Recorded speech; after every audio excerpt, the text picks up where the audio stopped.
Assalamualaikum warahmatullahi wabarakatuh. Sebelumnya terima kasih kepada dosen pengampu mata kuliah Sistem Basis Data yaitu Pak Fauzan Ramadan, Eskom Mkom, yang telah memberikan saya kesempatan untuk menjelaskan hasil UTS saya pada kali ini. Selanjutnya, izinkan saya memperkenalkan diri. Perkenalkan, nama saya Galib Safaras Harimurti dengan NIM 10202243041 dari kelas SI 4807. Pertama-tama saya akan menjelaskan tentang Entity Relationship Diagram atau ERD. Pada kali ini saya menggunakan ERD versi Chain, yaitu dengan penyimbolan entitas kuat dengan persegi panjang, entitas lemah dengan persegi panjang di dalamnya persegi panjang, atribut digambarkan dengan oval, relasi digambarkan dengan belah ketupat, dan kardinalitas digambarkan dengan garis sesuai dengan kardinalitasnya. Soalnya pada IRD ini saya menggunakan 6 entitas, diantaranya 4 entitas kuat dan 2 entitas lemah. Entitas kuat adalah entitas yang dapat berdiri sendiri dan memiliki atribut kunci, sedangkan entitas lemah bergantung pada entitas kuat untuk keberadaannya. Yang pertama, untuk entitas kuat ada pasien 041. Entitas ini adalah entitas kuat karena pasien merupakan entitas yang bisa berdiri sendiri tanpa bergantung pada entitas lain. Terdapat beberapa atribut yaitu ID pasien, nama, jenis kelamin, alamat, tanggal, nomor telepon, dan email. Untuk entitas kuat selanjutnya ada unit 041. Entitas ini merupakan entitas kuat karena unit yang dimaksud adalah unit rumah sakit seperti unit gawat darurat, unit rawat inap, dan lain-lain. Jadi entitas ini tuh dapat berdiri sendiri tanpa bergantung pada entitas lainnya.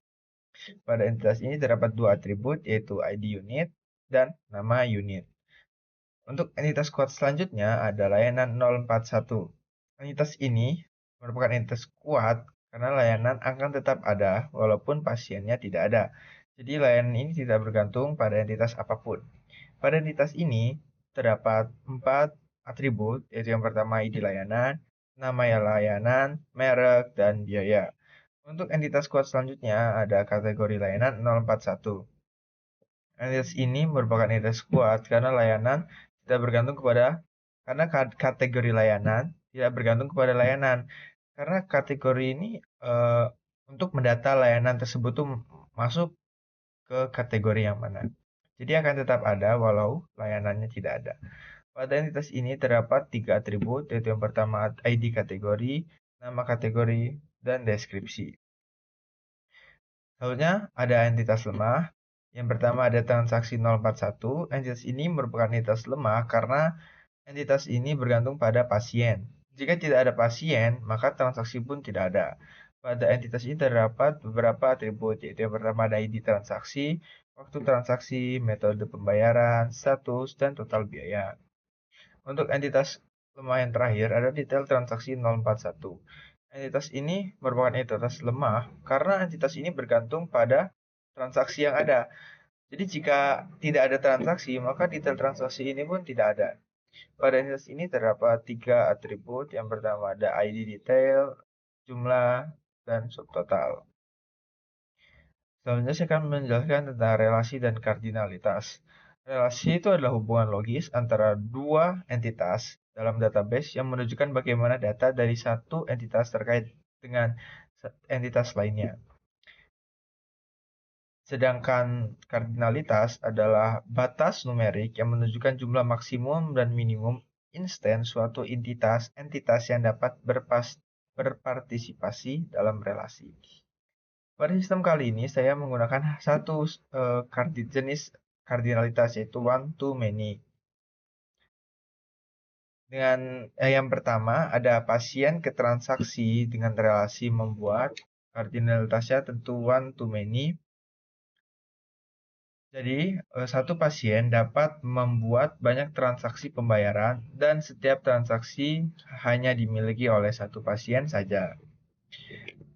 Untuk relasi selanjutnya ada transaksi ke detail transaksi dengan kardinalitas 1 to many dengan relasi memiliki.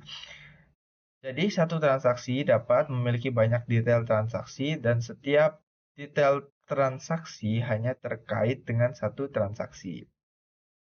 Selanjutnya ada layanan ke detail transaksi dengan kardinalitas one to many. Jadi satu layanan dengan relasi dibeli, jadi satu layanan hanya dapat dibeli dan dimasukkan ke detail transaksi dan setiap detail transaksi hanya terkait dengan satu layanan. Selanjutnya ada relasi antara unit dan layanan dengan kardinalitas one to many dengan relasi menyediakan. Jadi satu unit dapat menyediakan banyak layanan dan setiap layanan hanya disediakan oleh satu unit. Dan yang terakhir ada relasi antara kategori dengan layanan dengan kardinalitas one to n dengan relasi memiliki. Jadi satu kategori dapat mencakup banyak layanan dan setiap layanan hanya termasuk dalam satu kategori. Dan selanjutnya saya akan menjelaskan tentang relational model. Jadi relational model adalah sebuah pendekatan untuk mengorganisasikan data dalam database di mana data diatur dalam bentuk tabel yang saling berhubungan. Model ini juga menggunakan konsep kunci yaitu seperti primary key, foreign key, dan lainnya untuk memastikan integritas data dan hubungan antar tabel. Dalam pembuatan relational model terdapat beberapa peraturan yang saya gunakan. Yang pertama, setiap entitas menjadi tabel dan atribut menjadi kolom dari tabel. Dan yang kedua, untuk relasi one to many akan dibuat kolom baru yang berisi primary key dari sisi 1 ke sisi n. Relational model ini adalah sebuah transformasi dari Entity Relationship Diagram atau ERD dari sistem pembayaran sehat. Jadi ada beberapa perbedaan model relational model ini dengan ERD, yaitu jika pada ERD foreign key itu tidak disimbolkan menjadi atribut, sedangkan di relational model ini foreign key-nya itu akan menjadi atribut atau kolom pada tabelnya. Dan perbedaan yang kedua, jika pada ERD versi Chen itu saya gambarkan dengan bangun datar, pada model relational model ini semua itu digambarkan pada tabel. Selanjutnya untuk garis relasi, pada model relasional digambarkan dengan garis yang berasal dari kolom primary key ke tabel entitas asal ke kolom foreign key pada tabel entitas tujuan. Untuk urutan kolomnya itu disesuaikan dengan kebutuhan. Selanjutnya saya akan menjelaskan tentang DDL dan DML. Yang pertama the Data Definition Language atau DDL.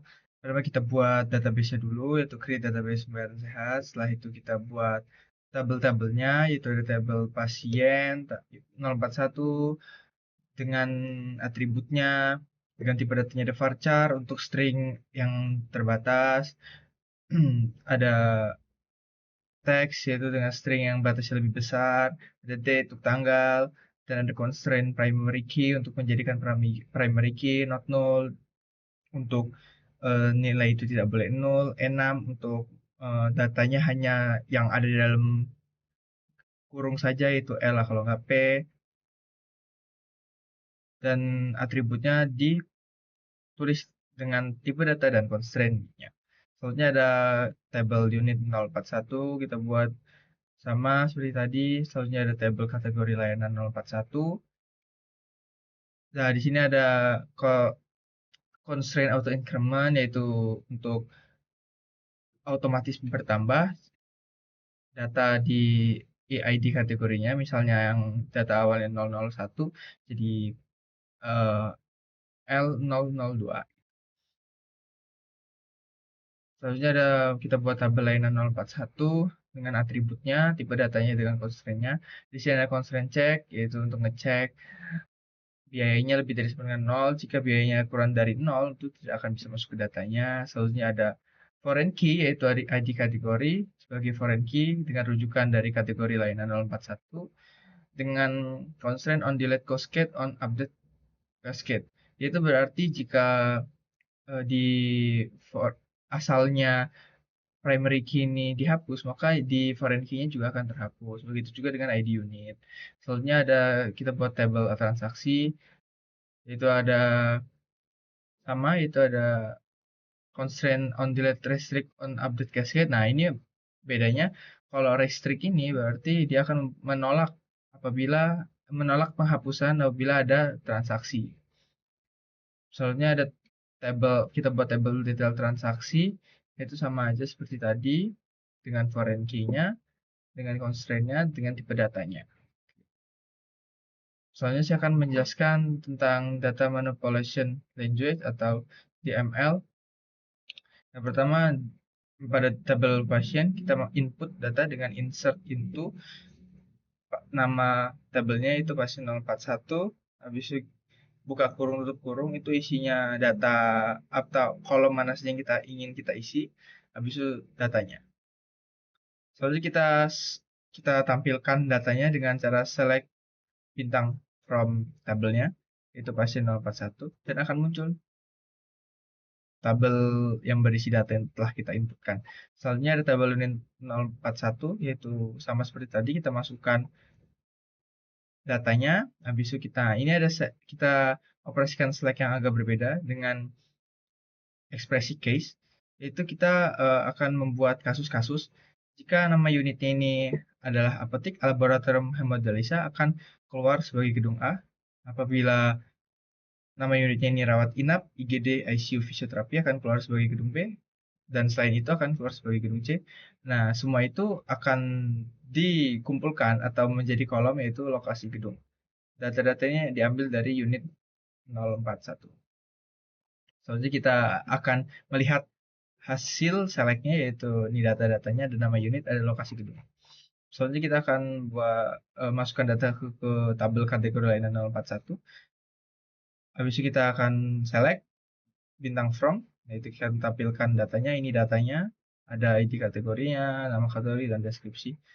Selanjutnya ada tabel layanan 041, kita masukkan datanya dulu.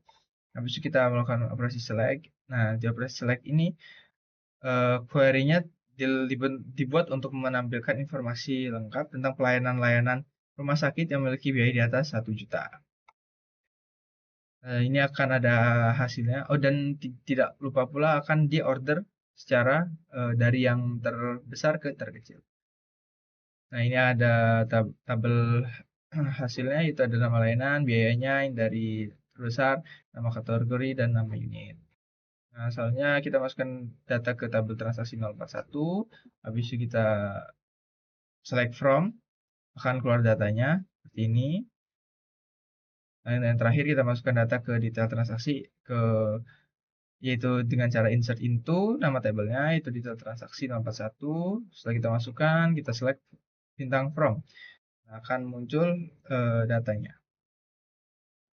Soalnya saya akan menjelaskan tentang normalisasi.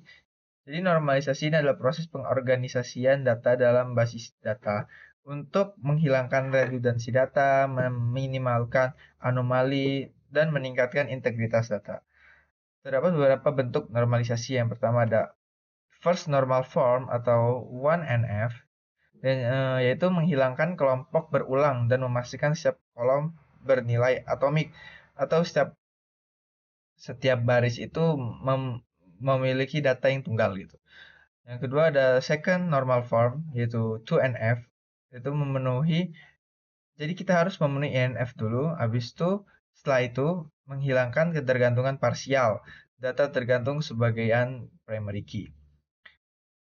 Selanjutnya ada 3NF atau third normal form, itu setelah memenuhi 2NF, kita menghilangkan ketergantungan transitif, yaitu data tergantung pada non-primary key.